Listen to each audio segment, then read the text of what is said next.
সবার প্রতি শুভকামনা জানিয়ে শুরু করছি এনটিভির নিমন্ত্রণে। আপনাদের সঙ্গে আছি আমি নুসহাত সাওম। এনটিভি নিমন্ত্রণের আজকের আয়োজনে থাকছে সংস্কৃতি, এনটিভি অনুষ্ঠান সূচি ও আলাপন। প্রথমেই সংস্কৃতি।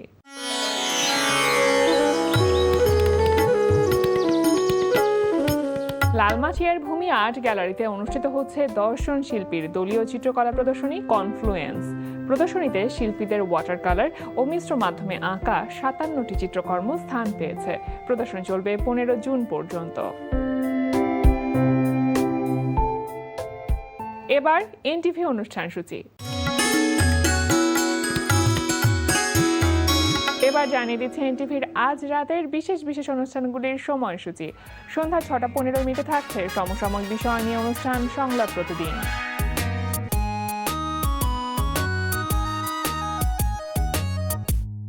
রাত ৮টা ২০ থাকছে গোলাম মুক্তাদিরের পরিচালনায় ধারাবাহিক নাটক কাজিনস। তুমি কি করতেছিলা? চাচা আমি ঘর গোছাইতাছিলাম। এইটাকে গোছানো বলে? হ্যাঁ, ঘোষানোই তো লাগতেছে। দেখছো তোমার রুচি নেই, তাই তুমি বুঝতেছো না। আমার রুচি নাই? ওরে বাবা,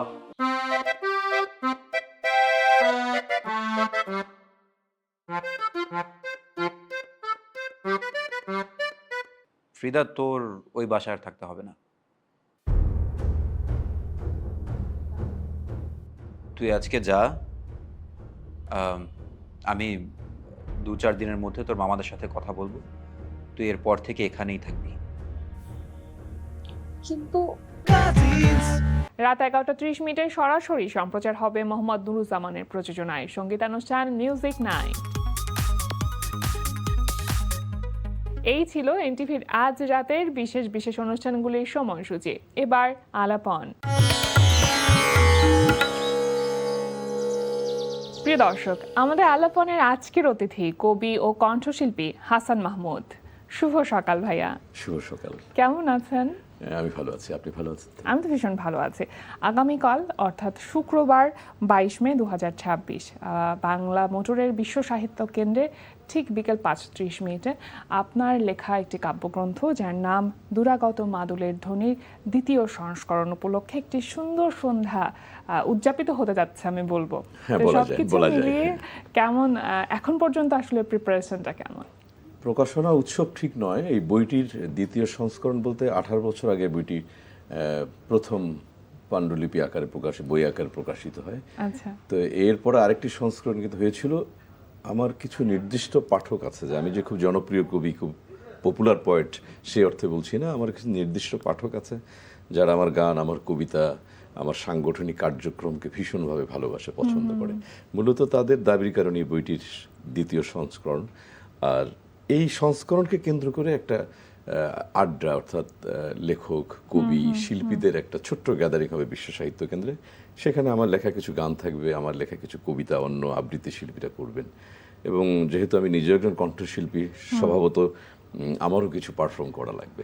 তো সেই এটাকে কেন্দ্র করে একটা ছোট মৃদু উত্তেজনা যে নেই তা নয়, কিন্তু স্বাভাবিক প্রক্রিয়ায় সবকিছু চলছে।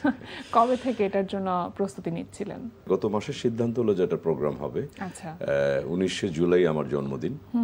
তো এটা কেন্দ্র করে একটা ছোট্ট প্রিপারেশন ছিল, কিন্তু আসলে দেশের সামগ্রিক যে বাস্তবতা, পরিস্থিতি এবং পারিবারিক সামাজিক সবকিছু মিলিয়ে এখন আর জন্মদিন করার প্রতি আকুলতাটা আগের মতো কাজ করে না।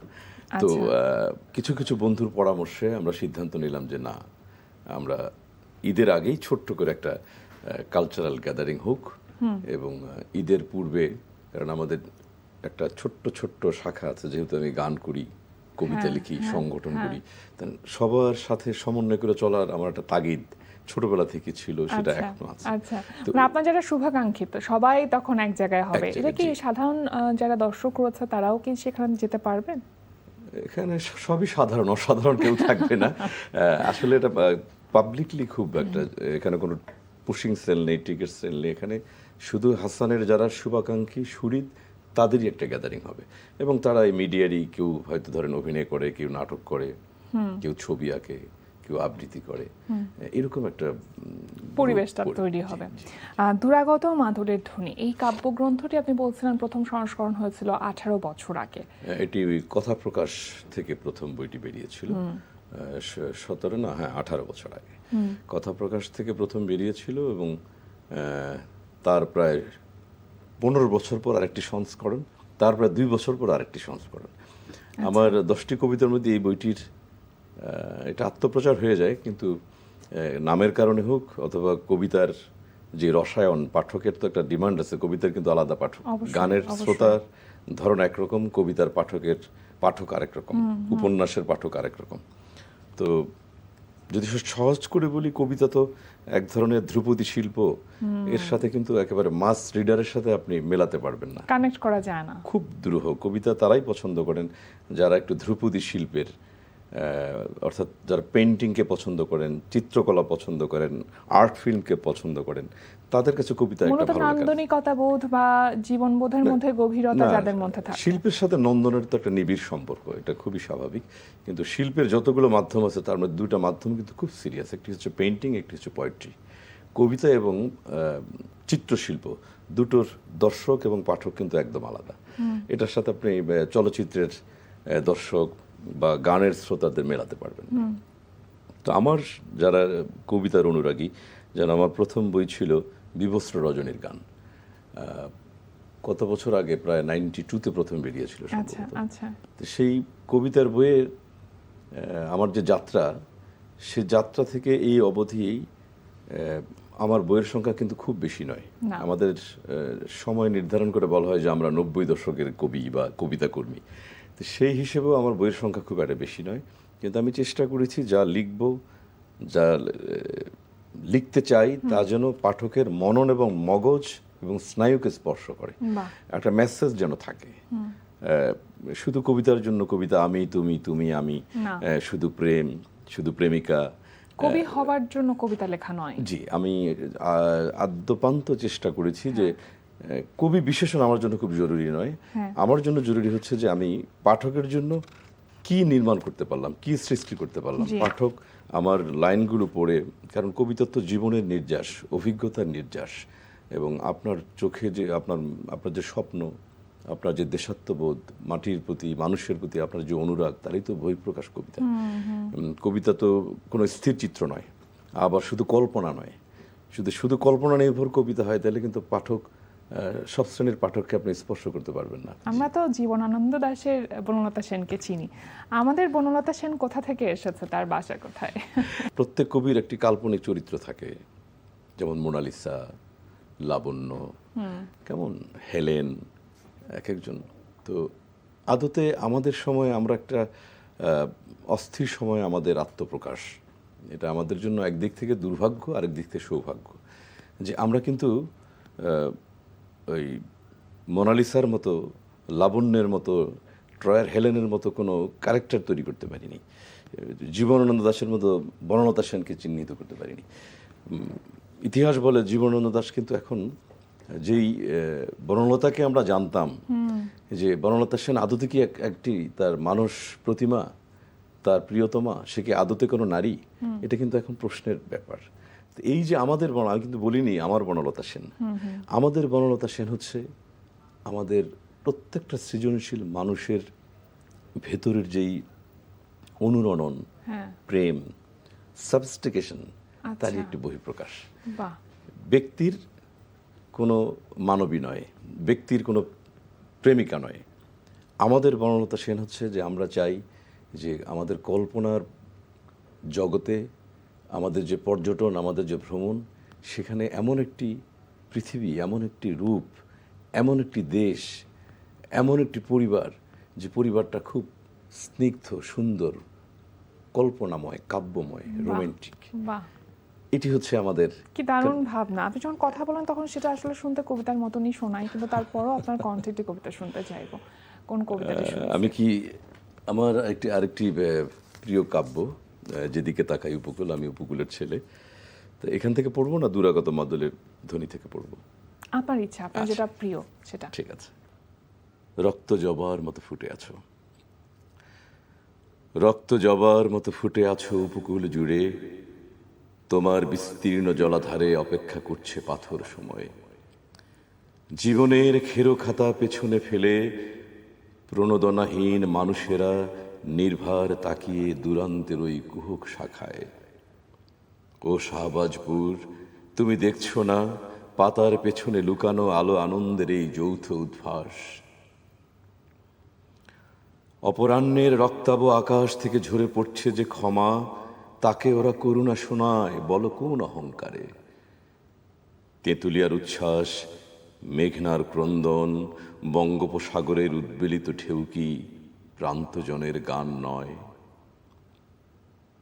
রক্ত জবার মতো ফুটে আছো লাল টগবগে, কুকরি মুকরির সলাদ সংকল্প জুড়ে উত্তাপ আর রিরংসার কোলাজ, মৃত ইলিশের ফ্যাকাশে চোখ, ভেটকির নিশ্চুপ ঠোঁট, চরের নিরাগ পরা প্রান্তর, বাউফলের মহিষ বাথান, ভোলাগামী পর্যটকের দৃষ্টি এড়িয়ে থাকা হরিণ শাবকের বুক ধরফর প্রস্থান, তোমার ভৌগোলিক যাপন দহন। তবু সিদ্ধার্থের ব্রত নিয়ে এইভাবে ফুটে থাকো সাগর বিভায়, মাস্তুলের ওপাশে যেমন অগ্নি রঙে ফুটে আছে অস্তগামী সূর্য। বাহ, ভীষণ সুন্দর। আগামীকাল যে আয়োজনটি হতে চলেছে সেটা আয়োজন করছে স্বপ্নকুড়ি, যেটার সভাপতি আপনি। একটু আমি স্বপ্নকুড়ি সম্পর্কে জানতে চাইবো যে এই সাংস্কৃতিক সংগঠনটা কত বছর ধরে কাজ করছে এবং এর মূল কার্যক্রমটা কি? স্বপ্নকুড়ির জন্ম আমরা যখন উচ্চ মাধ্যমিক পাশ করলাম, সালটা 1986 সাল। আচ্ছা, অনেক পুরনো একটি সংগঠন, যদিও সমকালীন সময়ে তার বিস্তার ব্যাপ্তি অত ব্যাপক নয়, কিন্তু আমরা এখনো যেহেতু আমাদের প্রথম যৌবনের স্বপ্নের সাংগঠনিক প্রয়াস হচ্ছে স্বপ্নকুড়ি। আমার মনে আছে যে আমার একজন প্রিয় শিক্ষক, আমার কলেজের প্রিন্সিপাল অধ্যক্ষ আশরাফ আলী, আমাদের এক বড় ভাই রফিকুল ইসলাম, আরেক বন্ধু আফতাব আলী লনি, নারায়ণ কর্মকার, কিশোর কুমার, এসব সবাই মিলে আমরা একটি ছোট্ট সংগঠন করলাম যার নাম দিলাম স্বপ্নকুড়ি, যার জন্ম দ্বীপ জেলা ভোলায়। এবং আমরা যখন ঢাকায় এলাম আমরা কিন্তু সাথে করে নামটাই নিয়ে এলাম। মূল সংগঠনটি এখন ওখানে আছে। শিশুরা, ওখানে একটি শিশু পাঠাগার আছে, শিশু বিদ্যালয় আছে, স্বপ্নকুড়ি শিশু পাঠশালা। মানে সাংগঠনিক যে চর্চা সেটা সেখানে হচ্ছে খুবই ছোট আকারে, কারণ আগের দিনে আমরা যেরকম প্রতি সপ্তাহে 2 দিন একটা একাডেমিতে যেতাম, গানের তালিম হতো, নাচের তালিম হতো, আবৃত্তি তালিম হতো, তবলার তালিম হতো, মানে যে যেটা শিখতে চায়। এবং আমরা তখন একসাথে কোরাস গান করতাম, গণসঙ্গীত করতাম। ঢাকাতেও সেই চর্চা ছিল, যার বহিঃপ্রকার ছায়ানট, বাফা, আরন, ঝংকার, সারগাম। কিন্তু পরিতাপের বিষয় বা দুঃখের বিষয় হলো এই যে সময়ের কাল স্রোতে বা কাল পর্বের যে বিবর্তন, ধীরে ধীরে এই সাংগঠনিক চেতনা অনেকটা শিথিল হয়ে আসছে। মানুষ যে পরিমাণ অর্থের দিকে, বৈশ্বিক ভাবনার দিকে ধাবিত, সে তুলনায় এই সামাজিক সাংস্কৃতিক সংগঠন করার প্রতি মানুষের আবেগ অনেকাংশে শিথিল। খুবই পরিতাপের বিষয় এটা। তো যাই হোক, আমরা পরিতাপ বলি, অনুশোচনা বলি, কিন্তু আমরা আমাদের দর্শন, আইডিওলজি, স্বপ্নকে ধারণ করে এখনো স্বপ্নগুলিকে ধরে রেখেছি। যে আর কিছু না হোক, বছরে 2টো অনুষ্ঠান করি, কোনো বন্ধুর জন্মদিন, কোনো বন্ধুর বইয়ের প্রকাশনা উৎসব, কোনো বরেণ্য ব্যক্তির জন্ম মৃত্যুদিন উপলক্ষে একটি কালচারাল গ্যাদারিং। এই প্রয়াসটা আমরা এখনো ধরে রেখেছি। আপনার ব্যক্তি জীবনে আসলে যে শিল্প, সাহিত্য, সংস্কৃতির সাথে আপনার যে সম্পৃক্ততা, সেটা ঠিক কিভাবে শুরু হয়েছিল বা কবে থেকে? এটা আসলে কিভাবে বলবো, আমার জন্ম তো একেবারে সোদামাটির, মানে আমি খুব প্রান্তিক জনপদের মানুষ। ভোলার একটা বিচ্ছিন্ন দ্বীপ, আপনারা জানেন, এখনো কিন্তু ভোলা একটি বিচ্ছিন্ন দ্বীপ জেলা। আমাদের যোগাযোগের প্রধান বাহন হচ্ছে নৌযান, অর্থাৎ জাহাজ বা লঞ্চ যেটা বলি, সড়ক পথেও যাওয়া যায়। তা আমি যদি স্মৃতিচারণ করি যে কিভাবে সাংগঠনিক অনুপ্রেরণাটা পেলাম, এটা হচ্ছে আমাদের কাজিনরা সংগঠন করতেন। আমার বড় কাজিন সাইদুর রহমান খোকন, ওনারা অগ্রদূত যুব সংঘ, কেউ মডার্ন যুব ক্লাব, ক্লাব বেসড তারা, তাদের সংগঠন ছিল যে তারা ফুটবল খেলতো, ক্রাম বোর্ড খেলতো, বছরে একবার ওই অগ্রদূত থেকে একবার নাটক করতো, তার নায়িকা নিত বরিশাল থেকে, অথবা পুরুষকে মেয়ে সাজিয়ে নাটক করতো। এই ছোট্ট জেলা হলেও এইরকম সাংস্কৃতিক চর্চা কিন্তু আমাদের প্রান্তিক পর্যায়ে ছিল। এবং আমরা যখন স্কুল বা কলেজ গোয়িং স্টুডেন্ট, আমরা দেখতাম প্রতি শীতে আমাদের ওখানে যাত্রাপালা হতো, দীপালি অপেরা, আদি দীপালি অপেরা, আচ্ছা, রাজধানী অপেরা, তারপর আসতো আপনার সার্কাস, লক্ষণ দাস সার্কাস, যেটা দারুণ একটি সুন্দর সময় পার করেছেন। অসাধারণ। আমাদের শৈশব কৈশোর, কি বলবো আপনাকে, যে আমাদের সন্তানরা সেই দিক থেকে দুর্ভাগা বলবো না, ওরা অনেক কিছু থেকেই বঞ্চিত। হ্যাঁ, আমার দুটো ছেলে মেয়ে, ওরা বিশ্ববিদ্যালয়ে পড়ে। মেয়েটি এখন কিছুটা অনুরাগী, তার আবৃত্তি করছে, আবৃত্তি আচ্ছা, সংগঠন করছে। আচ্ছা। হারমোনিয়াম কিনে দিয়েছি, বেহালা কিনে দিয়েছি, গিটার কিনে দিয়েছি, টিচার রেখেছি, কিন্তু ওরা ওই যে জিপিএ 5, ওই যে স্কুলের পড়াশোনা, ওই যে কোচিং, সকালে স্কুল থেকে আবার কোচিংয়ে মা লাঞ্চ নিয়ে যাচ্ছে, তারপর সেই কোচিং থেকে আর একটা টিচারের কাছে সেখানে বিকেলে নাস্তা নিয়ে যাচ্ছে। অর্থাৎ একটি শিশুর জীবনটাকে সুন্দর করার জন্য তার যেই পৃষ্ঠপোষকতা, মানে খেলাধুলা, উপাদান যেগুলো সাংস্কৃতিক লাগবে, চর্চা, সেগুলো কিন্তু কিছুই আমাদের উপাদান বা যে অনুষঙ্গগুলো একদম না, আপনি একেবারে পেয়েছেন বা আপনারা পেয়েছেন। সবাই বাবা মা। সঙ্গীত কি শেখা হয়েছিল প্রাতিষ্ঠানিকভাবে কোথাও? আব্বা খুব গানপ্রিয় মানুষ ছিলেন, এবং আমার প্রথম সঙ্গীতের শিক্ষক হচ্ছে প্রকৃতি। আচ্ছা, আচ্ছা, এই কণ্ঠ আমার আল্লাহর দেয়া। বাহ, দেন আমাদের সময় ট্রানজিস্টার বলতো, যেটা কি আমরা এখন বেতার বলি বা রেডিও বলি। আব্বার শখ ছিল ট্রানজিস্টার বাজানো, এবং বছর বছর আব্বা ট্রানজিস্টারের মডেল চেঞ্জ করতেন। তার মানে প্রাতিষ্ঠানিকভাবে গান কখনো শেখা হয়নি? শুরুতে হয়নি, শুরুতে রেডিও থেকে গান শেখা। তারপর আমার প্রাইমারি শিক্ষক ছিলেন মমতাজ স্যার।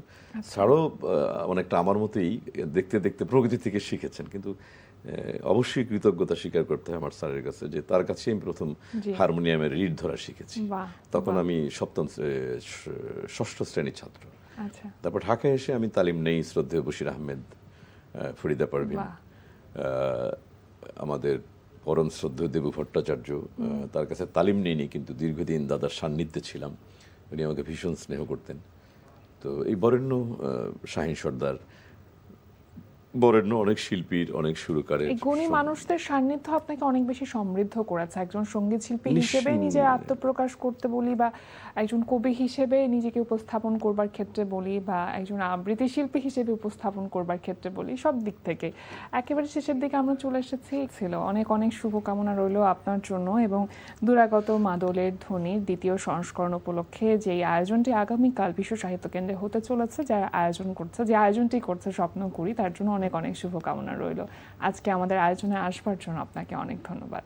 আপনাকে এবং এনটিভিকে অনেক অনেক ধন্যবাদ। এনটিভির যারা কলাকুশলী, নেপথ্যে যারা আছেন, সবার প্রতি আমার অনেক অনেক শুভেচ্ছা, ভালোবাসা।